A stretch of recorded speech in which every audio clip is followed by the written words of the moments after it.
in order to set up the Bluetooth mode, we'll go to the config mode and then press the enter button to swap to Bluetooth mode.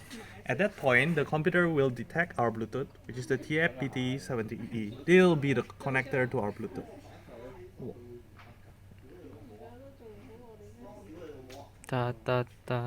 Try? Okay, yeah, now try. when it connects, I can go out to keyboard mode and then try typing. As you can see, the keyboard is registering all the keys correctly. Okay. And then switch to cable mode. And then now we'll switch to cable mode, enter the config mode, and press the enter. Oh, by the way, the cable. It will switch to the cable mode on the UI itself. Uh-huh. Right. Now we're gonna connect it to the connect it to. Okay. Now we're gonna connect it via the wire. And then now, it should be able to. Now we can retype it again. Whoa. Is it freeze or nothing? Oh wait, I didn't exit the config mode. Whoops. Okay. Give me a sec. Okay. And I should be able to type again. Okay. Yeah. The volume control. Now, on the volume control, you can control the volume by using the encoder itself. As you can see here, you can control the volume. Yeah. Okay. In this mode, you can change the RGB mode itself. Oops, sorry. In this mode, you can change the RGB mode color. You can disable the RGB. You can go to static mode, which we will introduce later. You can go to brief mode. And you also can go to the loop mode. To go to the static mode, you can first select the static mode, and this allows you to configure each of the LED color itself. First, you need to go to the LED, and you can select the color in terms of red, green, and blue.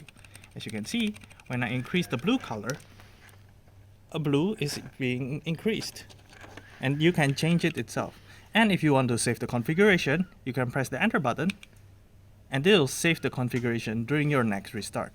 To prove that, I can just restart the thing. To prove that, I can just restart. And if the configuration is in static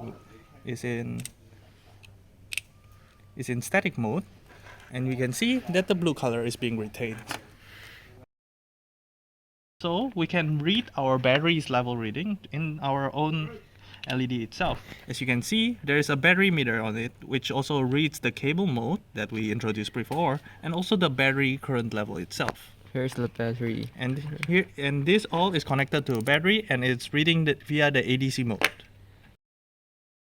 So in this mode, we can also have a pre-configured macro in our keyboard itself. Currently, there's a keybind of B with a macro of C, B, and X. You can set it yourself by pressing the enter button during your config mode, and then set your first initial keybind. Let's say the keybind is X, then I enter, then I can insert my own macro itself.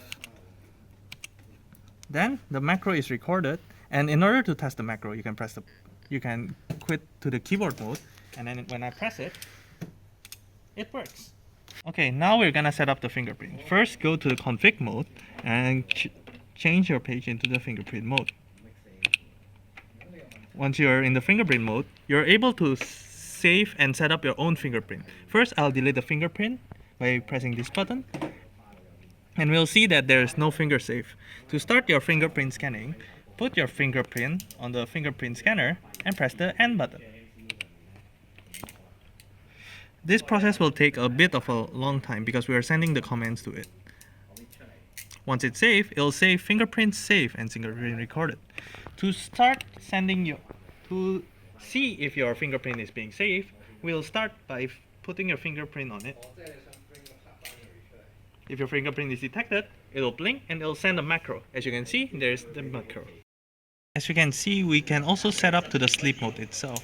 We can try to set this by entering the breath mode, and then we'll leave the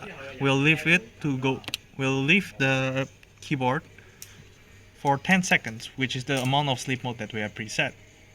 As you can see, the RGB still exists, but once it enters sleep mode, we'll disable the RGB, and we'll also disable the OLED. We'll use this in order to preserve more energy in our battery.